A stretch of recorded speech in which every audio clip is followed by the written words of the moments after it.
છે આપણે આપણા સ્વમાર્ગ નિર્ણય સ્વમાર્ગ સ્વરૂપ નિર્ણય ગ્રંથના 13મા શ્લોક સુધી બહુ સુંદર રીતે વિચારી ગયા પ્રિયજનો. હવે આપણે વિચારવાનું છે 14મા શ્લોકમાં, જેમાં શ્રી હરિરાયજી મહાપ્રભુજી આજ્ઞા કરે છે, સબીજ ભાવો વચનૈર વ્યાવૃત્તિ રહિતે સદા પ્રેમ શક્તિ વ્યસનતામ લભતે ભજન ક્રમાત. જો આનો મળતી જ આવે છે કે બીજ ભાવ છે જ, પણ એ બીજ ભાવ સબીજ ભાવો વચનૈ વ્યાવૃત્તિ રહિતે સદા. આજે આપણો બીજ ભાવ છે વધે કઈ રીતે? કેમ કે આપણે તો વ્યાવૃત્તિમાં લાગેલા છીએ, એટલે દુનિયાદારીના નવા નવા ધંધાઓમાં લાગેલા છીએ. એક બાજુ આપણને ભગવાનની પણ ચાહના છે, અને પ્રભુ તમે તો છો જ, પણ પછી મારે જરા હવે એક મોટો બંગલો, એક બંગલા બને ન્યાર એટલે બંગલો બનાવવો છે, મારે ગાડીએ બનાવવી છે, મારે ફરવાએ જવું છે.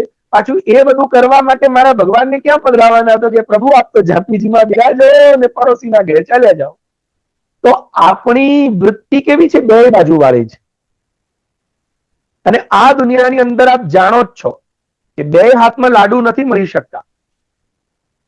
સામાન્ય જે મોટિવેशनल स्पीकर्स હોય છે ને, એ પણ આપણને કહેતા હોય છે કે कुछ पाने के लिए बहुत कुछ खोना पड़ता है, और जो कुछ भी खोने को तैयार नहीं है ना, वो जिंदगी में कुछ भी नहीं पा सकता. आप अगर कुछ खोना ही नहीं चाहोगे तो आप जैसे एक विद्यार्थी को अगर विद्या चाहिए, भाई विद्या जो सुखनी इच्छा है, તમને સુખ ભોગવવું છે, આરામ જોઈએ, ખાવા પીવા જોઈએ, પંખો જોઈએ, એસી જોઈએ, કમ્ફર્ટ જોઈએ, તો યાદ રાખજો જિંદગીની અંદર તો તમે વિદ્યા નહીં પ્રાપ્ત કરી શકો. અને જો તમારે વિદ્યા જોઈએ છે તો આ બધું છોડવું પડશે. બહુ સરસ જંગલની અંદર એક સિંહ હતો. બહુ સરસ વાર્તા અમારા ગુરુજી કહેતા, એક જંગલમાં સિંહ હતો. સિંહને પોતાનું સામ્રાજ્ય ફેલાવવું હતું, સિંહને શિકાર કરીને પોતાનું પેટ ભરવું હતું, પણ એ ગુફામાં બેઠો રહેતો કરી શકે ન? સામ્રાજ્ય જમાવી શકે ને પેટ ભરી શકે. એના માટે સિંહ પણ નહીં સુપ્તસ્ય સિંહસ્ય પ્રવિશન્તિ મુખે ગજા. હે તો હરણ કે ગજ, મૃગા અથવા ગજા, બંને એ સિંહના સૂતેલા કે ગુફામાં બેઠેલા સિંહના મોઢામાં ન આવે. સિંહે પણ સામ્રાજ્ય જમાવવા માટે રખડવું પડે.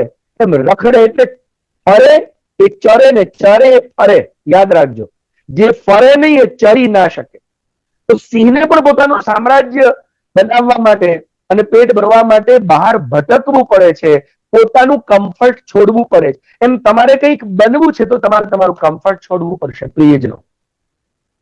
એટલે જો તમારી અંદર રહેલો પ્રેમનો બીજ ભાવ, આપણે એમ કે ઠાકોર જે બીજ ભાવ મૂકે છે ને, આપણે પાછા કેવા છે, મારા ગુરુજી એમ બહુ સરસ સમજાવે કે આજના લોકોએ આપણા ભક્તિ પ્રેમ ભક્તિ પુષ્ટિ માર્ગનું મહાવાક્ય એને એટલું સસ્તું કરી નાખ્યું છે, ગમે ત્યાં વાપરી દઈએ છીએ આપણે.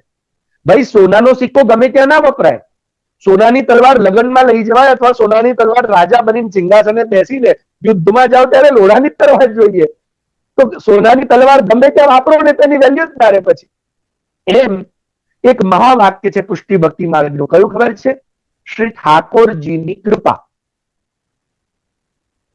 આપણે લોકોએ એટલું સસ્તું બનાવી નાખ્યું ને, લોકોને સેવા કરવી ના હોય એટલે પછી લોકો શું કે, અમારે તો બહુ મન છે પણ ઠાકોરજીની કૃપા નહીં હોય એટલે સેવા. એટલે ઠાકોરજીની કૃપા ના હોય ને તો તને માણસ જ ન બનાવે. પેલા તો તને મચ્છર બનાવે કે બે હાથની વચ્ચે આવી જાય, 2 મિનિટમાં તારું રામ નામ સત્ય થઈ જાય. તને માણસ બનાવ્યો, એમાં ભારતમાં જન્મ આપ્યો, એમાં પણ એક શ્રેષ્ઠ માતા પિતાના, સંસ્કારી માતા પિતાના ઘરે, એમાં તને આવી ઉચ્ચતમ દીક્ષાથી દીક્ષિત કર્યો, સદગુરુ મળ્યા, અને ઠાકોરજી ઘરમાં બિરાજે તું કે हमारे कृपा नहीं હોય. એટલે જેને કઈ કરવું ના હોય ને, जिन लोगों को कुछ करना नहीं होता, भगवान की इच्छा नहीं होगी इसीलिए शायद ये सब हो रहा है. આ નકામો બકવાસ ભગવાનના માથે મળી દેવો. આવું જ એક અપરાધ ધ્રુવે કરેલો. ભાગવતજીની અંદર ચતુર્થ સ્કંદમાં ધ્રુવનું ચરિત્ર આવે છે પ્રિયજનો. અને કયો અપરાધ? તો કે ધ્રુવે તપસ્યા કરી 6 મહિના સુધી, કઠોર અને કઠોર તપસ્યાના અંતમાં સાક્ષાત ભગવાન જ્યારે પ્રગટ થયા અને ધ્રુવજીને પોતાના ખોળામાં બિરાજમાન કર્યા ને, એ ખોળામાં બિરાજમાન કર્યા પછી ધ્રુવજીના માથે હાથ ફેરવીને પ્રભુ પૂછે છે, બોલ તારે કઈ જોઈએ છે?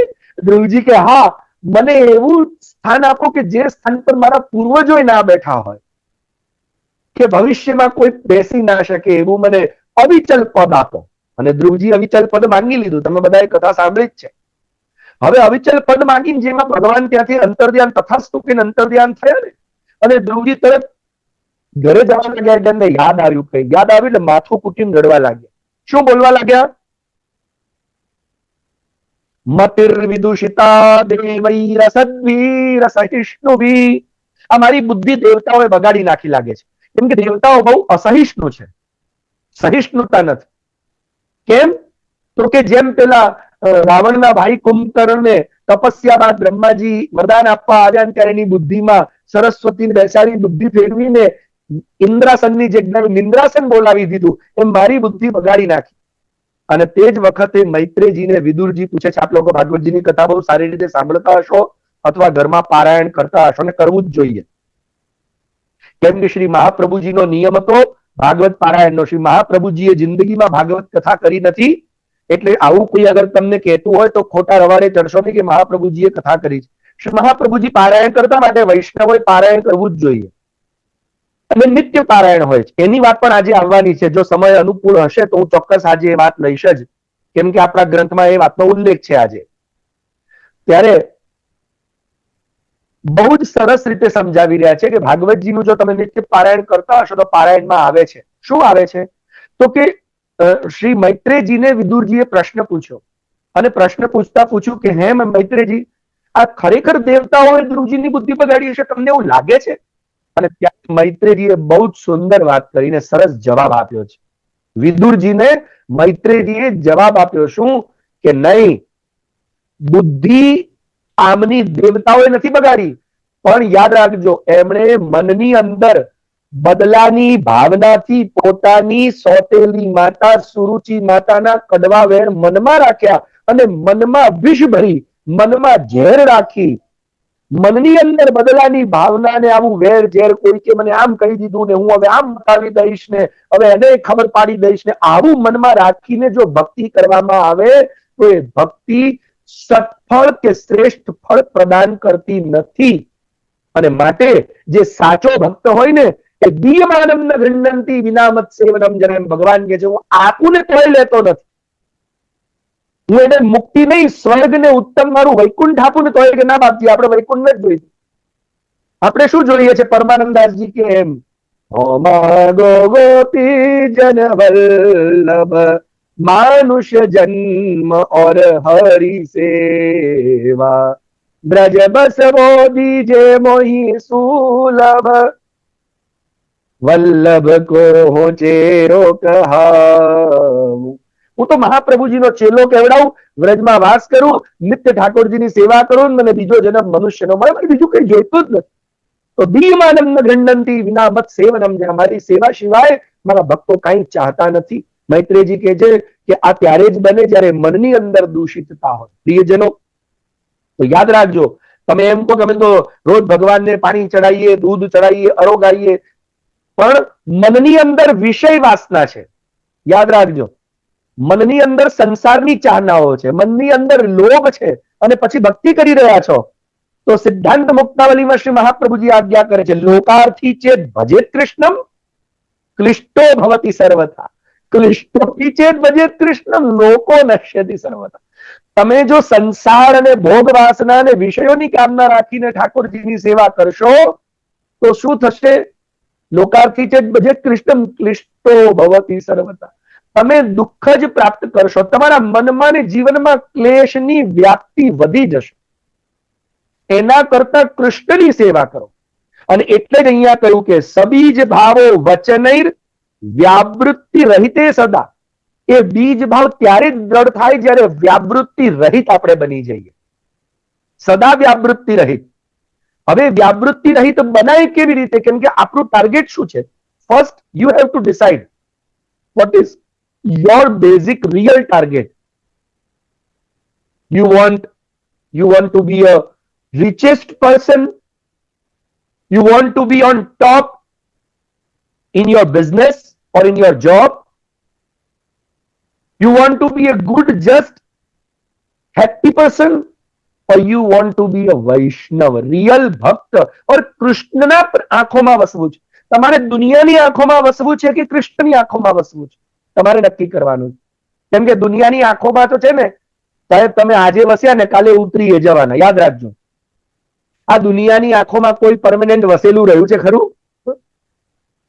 એટલે તો કોઈ દિવસ કોઈ ગમી જાય, પાછું બ્રેકઅપ થઈ જાય, પાછું બીજું ગમી જાય, કઈ ઠેકાણું જ નથી આપણું તો. હે, આપણને પણ રોજ નવા નવા લોકો, નવી નવી વસ્તુઓ, નવી નવી જગ્યાઓ જ ગમતી હોય છે.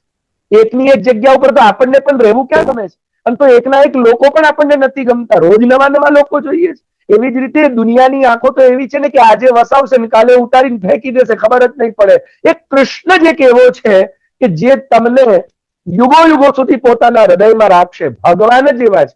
અને એટલે આપણે પેલું ભજન ગાઈએ છીએ ને, સાચા સગા છો શ્રીનાથજી, મારે તમે સાચા સગા છો શ્રીનાથજી. શ્રીનાથજી જ એક સાચો સગો છે, અર્થાત ભગવાન જ સાચા સગા છે. કેમ કે એ જ તમારું ક્યારે હાથ નહીં છોડે. અરે વિચાર તો કરો, મારવા આવેલી, ઝેર પીવડાવવા આવેલી પૂતનાનો પણ એમણે હાથ છોડ્યો નથી. પૂતના કેટલું બોલી, મુંચો મુંચો મુંચ, અરે મને છોડી દે.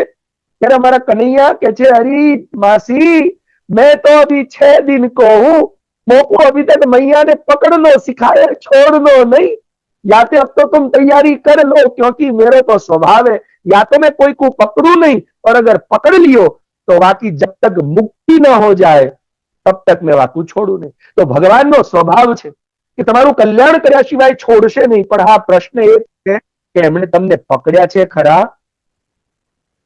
યાદ રાખજો મારા વાલા, પહેલા નક્કી કરો કે શું પ્રભુએ તમને પકડ્યા છે ખરા? જો પ્રભુએ પકડ્યા છે ને, હવે પ્રભુ પકડે કેવી રીતે? આ પાછો બીજો પ્રશ્ન. બોલો, તમે પેલું કીર્તન ગાવશો ને, હે, કૃષ્ણદાસજીનું, કયું? કૃષ્ણદાસ અધિકારીજીનું. હો, જયારે શ્રી ગુસાઈજી એમનું પરમ કલ્યાણ કર્યું ત્યારે એમણે શ્રી ગુસાઈજીના કૃપાળુતા ઉપર જે પોતાના ભાવ વ્યક્ત કર્યા એ પરમ કૃપાલ શ્રી વલ્લભ નોદન કરત કૃપા નિજ હાથ દે માથે. આ પદ તમે સાંભળ્યું હશે. શ્રી ગુસાઈજીએ જયારે કૃપા કરી ને શ્રી કૃષ્ણદાસજી અધિકારી ઉપર, ત્યારે અધિકારીજીએ પ્રસન્ન થઈ અને ખરેખર અહોભાવ વ્યક્ત કરતા, આવા મને ગુરુ મળ્યા છે પરમ કૃપાળ. કેવા? પણ એ પરમ કૃપાળ મળ્યા છે ને, તો એમના એ પદથી આપણે બધા એક બોધ લેવાનો છે. કેમ કે એમણે આપણને બધાને પણ એક વાત કરી, પ્રિયજનો, શું ખબર છે કે તમે બ્રહ્મ સંબંધ લઈ લીધો ને ગળામાં કંઠી પહેરી એટલે સીધા હવે લીલામાં જ જવાના, વગર વિઝા વગર પાસપોર્ટે. અહીંથી ઓસ્ટ્રેલિયા જવું હોય ને તો એ વિઝા લેવા પણ એમાં 3 મહિના લાગે. હવે વિચાર તો કરો છો, એક ઓસ્ટ્રેલિયા જવામાં 3 મહિના લાગતા હોય, કેમ કે એની પ્રોસેસ એટલી લાંબી છે. તમારે આ કાગળ જોઈએ, આ કાગળ જોઈએ, આટલી ફીસ ભરો, પછી અહીંયા જાઓ, પછી અહીંયા જઈને VFS માં સબમિશન કરો, પછી ત્યાં ઇન્ટરવ્યુ આપો, આટલું થાય.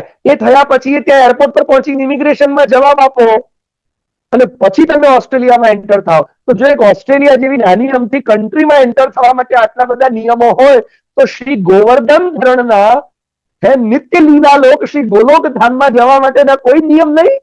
એ નિયમ છે. અને કૃષ્ણદાસજી શું કે છે? જે જન શરણ આય અનુસરહી, ગ્રહી સોપત શ્રી ગોવર્ધન નાથ.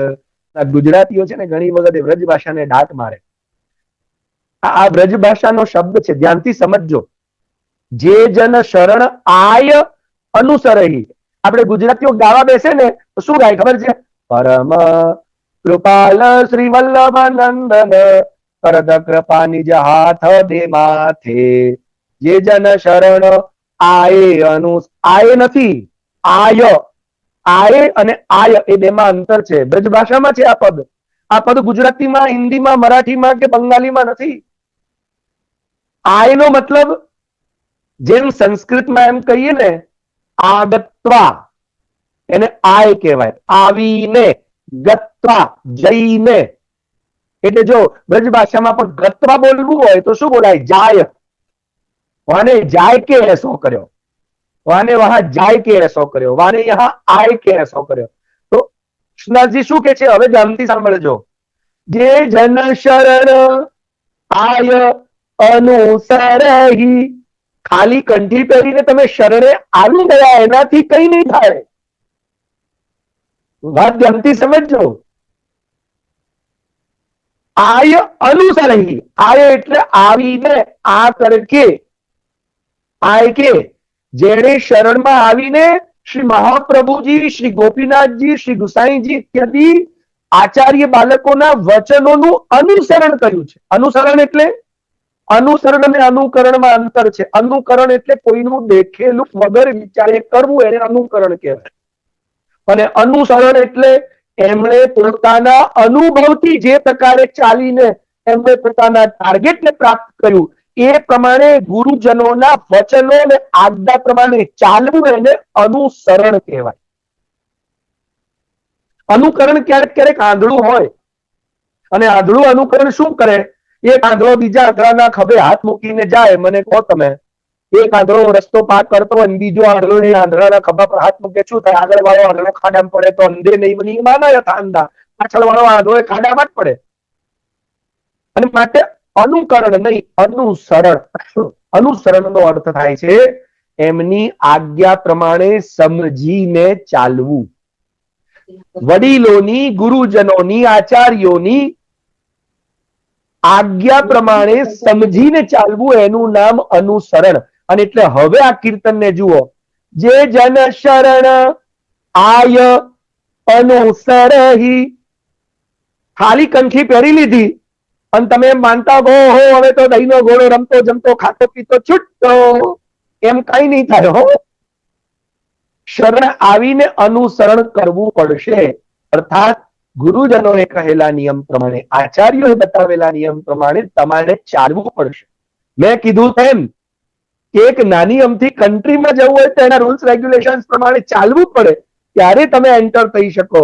તો આ તો પ્રિયજનો અને માટે કહી રહ્યા છે કે સબીજ ભાવો વચનેર વ્યાવૃત્તિ રહિતે સદા. હવે કેવી રીતે થશે? તો કે પ્રેમ, આસક્તિ, વ્યસનતામ લભતે ભજન ક્રમાત. પણ એ ત્યારે જ થશે જ્યારે તમે વ્યાવૃત્તિ રહિત સદા બની બીજ ભાવને દ્રઢ કરવાના સાધનો કરશો. હવે સાધનો ક્યાં આપવામાં આવ્યા છે? એ સાધનો આપવામાં આવ્યા છે ભક્તિવર્ધિનીમાં. પણ ભક્તિવર્ધિનીમાં જે આપવામાં આવ્યા છે ને એના કરતા એ સરસ સાધન, એટલે સરળ શબ્દ. સરસ તો ન કહી શકાય, પણ સરળ. આપણે ગુજરાતી રહ્યા ને, આપણી ભાષામાં હોય તો આપણને મજા આવે ને, એમ ભક્તિ પોષણ ગ્રંથમાં આપવામાં આવ્યા છે. ભક્તિ પોષણ ગ્રંથની અંદર શ્રી દયારામભાઈ કહી રહ્યા છે, શ્રવણ કીર્તન શ્રી કૃષ્ણનું સ્મરણ સેવન અર્ચન વંદન દાસત્વ સખ્યતા વળી આત્મનિવેદન. આત્મનિવેદન નવધા કહીએ પ્રેમ લક્ષણા દશમી લહીએ. એ ભક્તિ સહુ સાધનતા જ જે પામે યશ થાય વ્રજરાજ. સેવો શ્રી કૃષ્ણ કૃપા, સેવો શ્રી કૃષ્ણ કૃપા. આ શ્રવણ, આ ખાલી મેં શ્રવણની વાત કરી છે હો. હજી શ્રવણ, કીર્તન, સ્મરણ આવી નવધા ભક્તિ, અને એનો તાત્પર્ય શું છે? દયારામભાઈ નું ભક્તિ પોષણ ખરેખર આ શ્લોકને સમજવા માટે આ ભક્તિ પોષણના 10મા શ્લોકથી લઈ અને આખા ભક્તિ પોષણને સમજવું આવશ્યક છે પ્રિયજનો. એમાં કે છે કે આ જે નવધા ભક્તિ છે ને, એ બધી નવધા ભક્તિ કેવી છે? તો કે આત્મનિવેદન નવધા કહીએ. આ નવધા ભક્તિ કેવી છે? તો કે સાધનાત્મિકા ભક્તિ. શ્રવણ, કીર્તન, સ્મરણ. અને ભક્તિવર્ધિનીમાં પણ શ્રી મહાપ્રભુજીએ શું આજ્ઞા કરી? બીજદાર્ઢ્ય પ્રકારસ્તુ. એમાં આપણને બતાવે છે ને, હે બીજ ભાવે દ્રઢેતુ સ્યાત ત્યાગાત શ્રવણ કીર્તનાત. બતાવ્યું કે નહીં શ્રી મહાપ્રભુજી ભક્તિવર્ધિનીમાં કે બીજની દ્રઢતાનો પ્રકાર છે ત્યાગપૂર્વક હવે કયો ત્યાગ? તો કે તમારા સુખોનો ત્યાગ, તમારી સંસારની વાસનાઓનો ત્યાગ, તમારા મનમાં રહેલા કોઈકના માટેના કચરાઓનો ત્યાગ. આપણે કેટલું બધું મનની અંદર ઘરમાં કચરો રવા દેતા નથી ને મગજમાં ભરી રાખીએ. પેલા એ મને આવું કીધું, પેલા એ મારા માટે આમ કર્યું, પેલો આમ. અરે ભાઈ, મનમાં શું કરવા? અમારા ગુરુજી એક જ વાત કહેતા, ઓલ ટાઈમ હેપીનેસ. મનની અંદર કચરો ભરીને ન જીવો, મન ભરીને, મનની અંદર પ્રેમ ભરીને જીવો, મન ભરીને જીવો, મનમાં ભરીને ન જીવો. ઘરમાં કચરો નથી રાખતા, મનમાં કેમ રાખવો પ્રિયજનો? અને એટલા જ માટે કહે છે કે આ નવધા સાધન દશાની ભક્તિ છે. હવે એના માટે છે ને, અને આ નવધા જો સાધન દશાની ભક્તિ કેવી રીતે કરવી એ બતાવું છું. તો તમને શું પ્રાપ્ત થશે? ફળ ખબર છે? તો તમને ફળ પ્રાપ્ત થશે. પ્રેમ લક્ષણા દસમી કહીએ તો 10મી પ્રેમ લક્ષણા ભક્તિ, જે ફલરૂપા ભક્તિ છે, એ તમને પ્રાપ્ત થશે. પ્રેમ લક્ષણા એટલે હવે આ નવધા ભક્તિ કોણે કરી, કેવી રીતે કરીને, કેવી રીતે કરવી, દયારામભાઈ એ એક એક શ્લોકોમાં આપણને સમજાવશે. આમાં તો પહેલા એમણે સ્વરૂપ બતાવ્યું કે બીજની દ્રઢતા એ ભક્તિ સહુ સાધન તાજ, જે પામે વશ થાય વ્રજરાજ. કેટલી સરસ વાત કરી કે આ એ ભક્તિ સહુ સાધન તાજ. નવધા ભક્તિ એ પ્રેમ લક્ષણા ભક્તિ એ નવધા ભક્તિનો તાજ છે. તાજ એટલે મુકુટ. યાદ રાખજો, મુકુટ હંમેશા ટોપ પર હોય. તો શ્રવણ સૌથી નીચેની ભક્તિ છે, પહેલા નંબરની. શ્રવણ, કીર્તન, સ્મરણ એમ કરતા કરતા જયારે આપણે આગળ વધીએ, એ વધતા વધતા વધતા છેલ્લે આત્મનિવેદને પહોંચીએ ને, અને સાધન દશાની ભક્તિ કરીએ, ત્યારે પ્રેમ લક્ષણા ભક્તિ ગોપીજનોની. અને એટલે જેમ અહીંયા દયારામભાઈ કે છે કે એ ભક્તિ સહુ સાધન તાજ, બધી ભક્તિઓનો તાજ છે પ્રેમ લક્ષણા ભક્તિ. અને એટલે જ ગોપીજનોને શું કહેવાય છે? ગોપી પ્રેમ કી ધજા. ધજા પણ હંમેશા શિખરની ઉપર હોય પ્રિયજનો. અને કહે છે કે જો આ રીતે કરવામાં આવે, જે રીતે હું આગળ બતાવું છું, દયારામભાઈ કહે છે, જે પામે વશ થાય વ્રજરાજ. જો એ પ્રકારે કરશો તો વ્રજરાજ એટલે વ્રજના રાજા શ્રી કૃષ્ણ એ તમારે વશ થઈ જશે. હવે બોલો, કૃષ્ણને વશ કરવા છે? હા કે ના? ભાઈ મારે તો કરવા છે. હો, વશ એટલે જેમ તમે નચાવો એમ કનૈયો નાચે. તમારી ઈચ્છા પ્રમાણે તમારા ઘરમાં જેમ પેલી ડોકરીની સુકી રોટલીઓ ખાઈ જતા હતા ને, અને ડોકરી કે બિચારો ઉમરડો ખાઈ ગયો છે, ઠાકોરજી કે હું રાહ જોવા રેડી નથી, કે તું ગીર ચોપડે એટલી વારું રાહ જોઉં. તો એવો કૃષ્ણ વશમાં થાય. વશનો મતલબ એમ નહીં કે ઉભો થા બેસી જાય, આવો વશ નહીં હો. એ એમને તમારું ઘેલું લાગી જાય.